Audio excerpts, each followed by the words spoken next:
Tayo sa room 206 mga boy, mag-repair tayo, mag-ayos tayo ng aircon. Ayan, hindi lumalamig.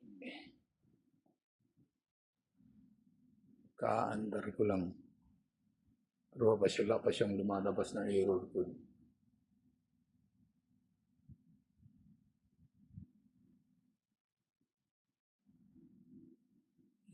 Tingnan natin sa labas yung outdoor niya. Yan. Basta iikot pa tayo.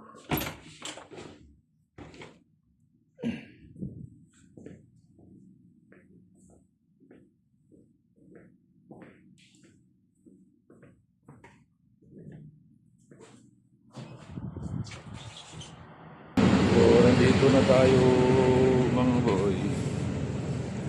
Balikan na natin. Nakita na natin kanina yung problema.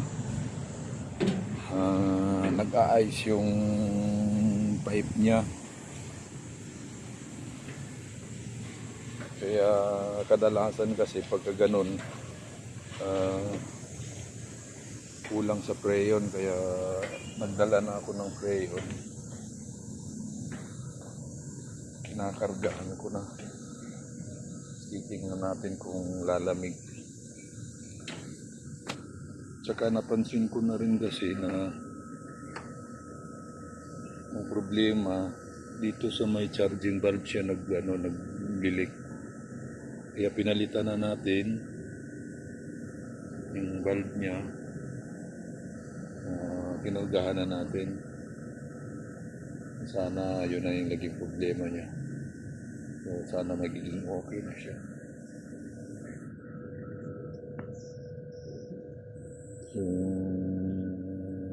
aircon pala natin is LG dual inverter. Nagkarga tayo ng prayer. Tapos titingnan natin. Sa tingin ko lumamig naman ah. Dito hahawakan lang dito. Lamig na oh. Ang dalawa. Mas malamig dito sa baba kaysa dito. Ang prayer niya is R32. Ito yung ginamit ko.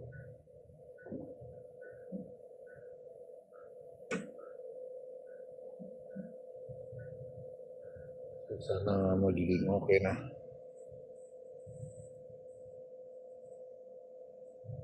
Tingnan natin, balikan natin sa loob kung lumamig na siya. Hirap, iikot ka pa sa likod. Ayaw lang iikutin mga boy.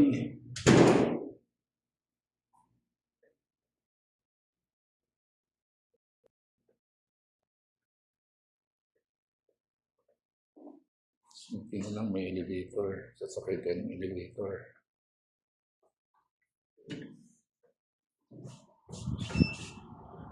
Yan. Para mabawasan yung pagod. Going down. Kakaakit baba. Level 2. Yan. Dito na tayo. Check natin kung lumamig na yung aircon.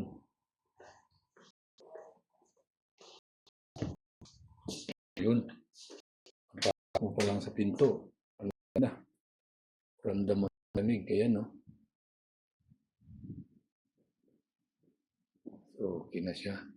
Tapos nakita naman natin yung pinagmula ng pagkawala ng preyon niya. Sana yun lang. Sa may charging bulb. Okay na. Bagong linis lang ito eh. Hindi ko muna lilinisin to. So, hanggang dito na lang. Bye.